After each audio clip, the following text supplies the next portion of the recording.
এটা হইতেছে আমি যেই পাশে বসে আছি এটা হচ্ছে মেক্সিকো, আর ওই পাশটা হচ্ছে আমেরিকা, যেটা আমাদের বাংলাদেশি সকলেরই স্বপ্নের দেশ। সবাই পছন্দ করে আমেরিকা যাওয়ার জন্য। বসে ছিলাম যেখানে একটা বাস বাস বাস স্টপে একটা ভিডিও বানাইতে ইচ্ছা করলো, তাই বানাইতেছি।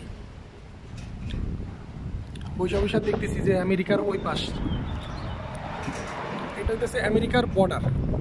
বর্ডার বলতে এটা একটা ইমিগ্রেশন কাস্টম, সামনেই অফিস ওইদিকে, এই গাড়িটার সামনেই। আর এটা হইতেছে যে লোহার বেড়া, অনেক বড়, অনেক লম্বা।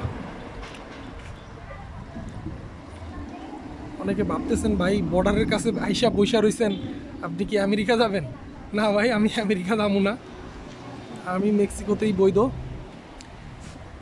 আমেরিকা যাওয়ার ইচ্ছা আছে, তবে এখন না, পরে যদি কখনো যাওয়ার মনে হয় যে যাওয়া দরকার তাহলে যাব, নাইলে এখানেই ভালো আছি আলহামদুলিল্লাহ। তো আমি মাঝে মধ্যে আসি, বিভিন্ন বর্ডারে যাওয়া হয় কাজের ক্ষেত্রে, যেমন তিগুয়ানা গেছিলাম অনেক আগে একবার।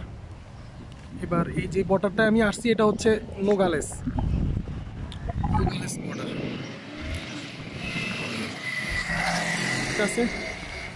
ওই পাশটা দেখা যাইতেছে আমেরিকার মানুষ, তারপর হচ্ছে ওই যে পুলিশ, ওই যে পেট্রোল পুলিশ, ওই যে গাড়ি ঘুরতেছে।